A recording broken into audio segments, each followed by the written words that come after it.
Orang yang tidur ini adalah orang yang memiliki uang banyak. Dibangunkan oleh Kanjeng Rasul, orang yang tidur ini, bangun, bangun, bangun. Itu ada salah seorang tamuku yang kurang sopan, bangun.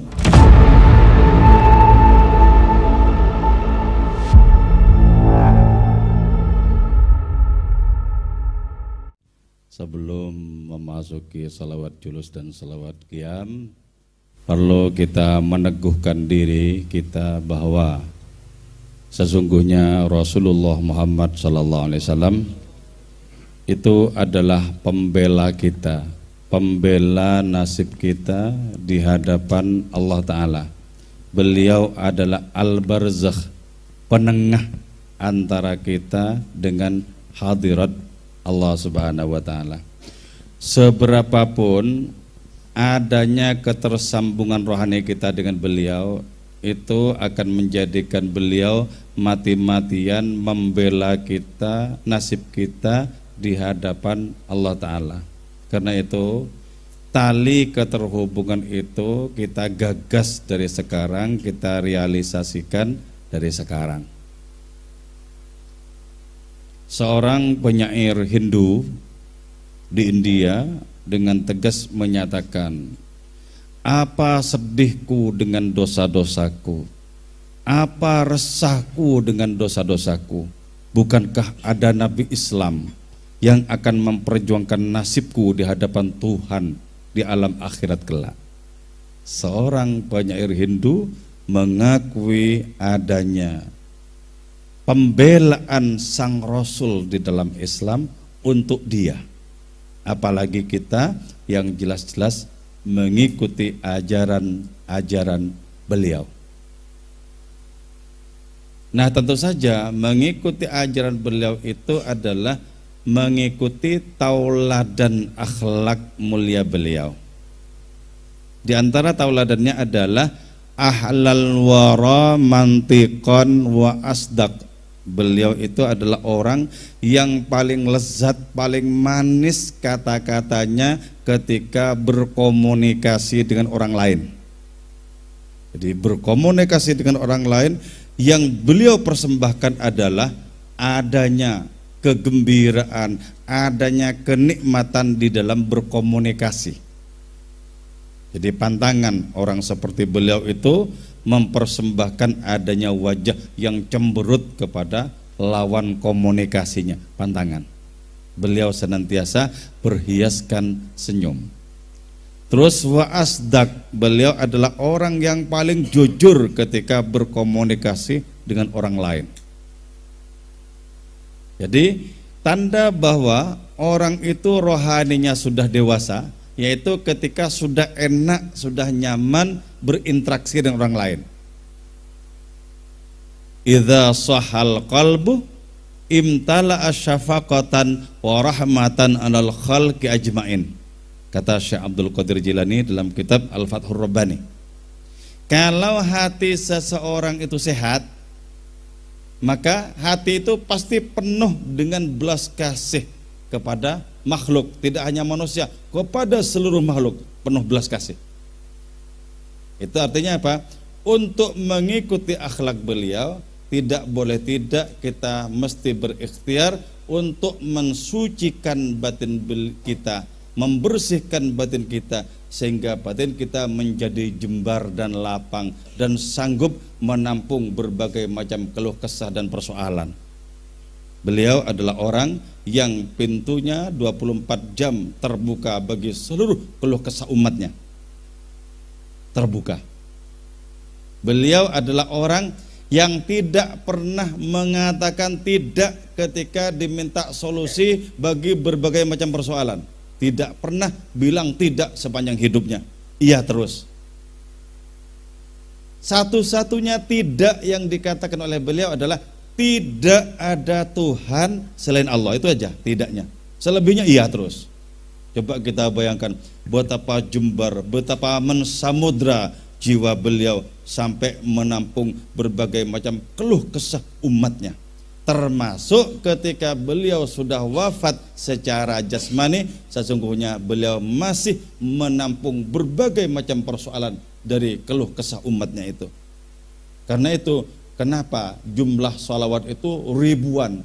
Karena salawat itu sesungguhnya mempersembahkan persoalan masing-masing.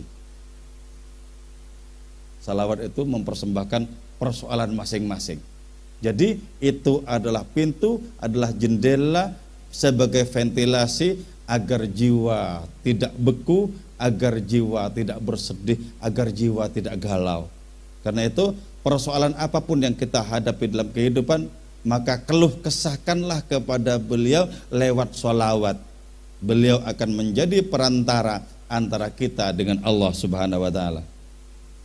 Salah satu keturunan beliau yang sangat termasyhur di dalam sejarah kewalian, yaitu Syekh Abdul Qadir Al-Jailani, menyatakan, fa idza sa'altumullaha ta'ala fas'aluhu bi. Kalau kalian mau memohon kepada Allah, mohonlah ini lewat perantara aku. Itulah sebabnya kenapa di mana-mana diadakan manakiban. Sebab Syekh Abdul Qadir Jailani menyediakan diri untuk dijadikan perantara bagi permohonan-permohonan kepada Allah Subhanahu wa ta'ala. Kalau salah seorang keturunannya saja sedemikian legowo membuka diri bagi berbagai macam keluh kesah kepada Allah Subhanahu wa ta'ala, apalagi Kanjeng Rasul Muhammad sallallahu alaihi wasallam.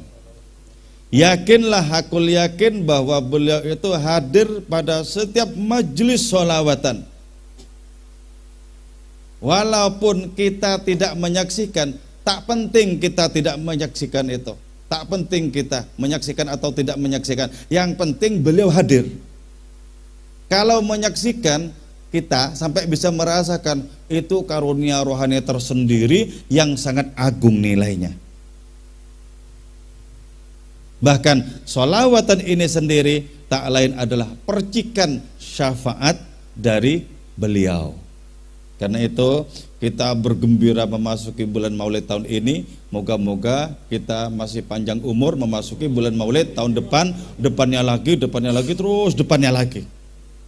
Kegembiraan yang sangat sakral karena kita merasa tersambung dengan orang yang paling bersemangat untuk menyelamatkan dan membahagiakan diri kita.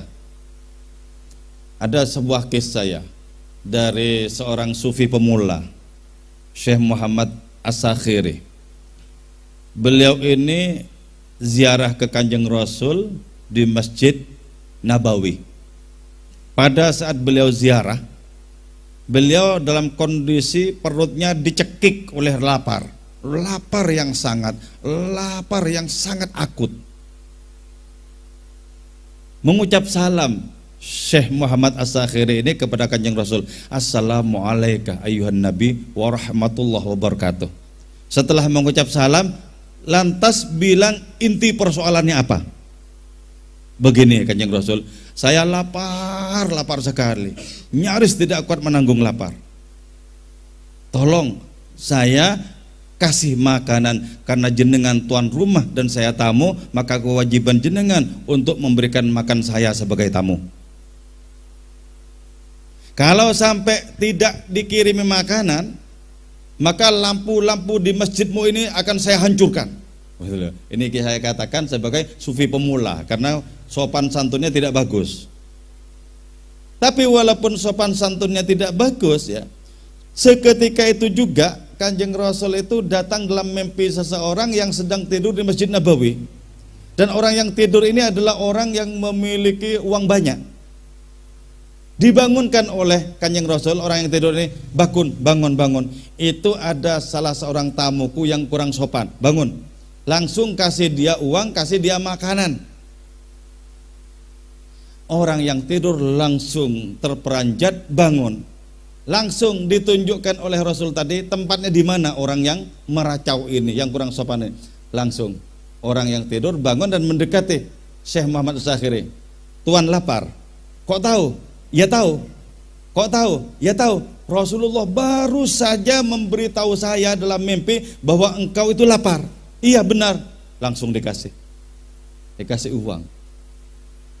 Nah, itu apa artinya?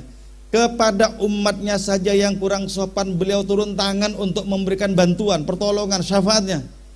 Apalagi kalau kita mati-matian untuk mengikuti akhlak terpuji beliau, insya Allah jaminan bagi diri kita.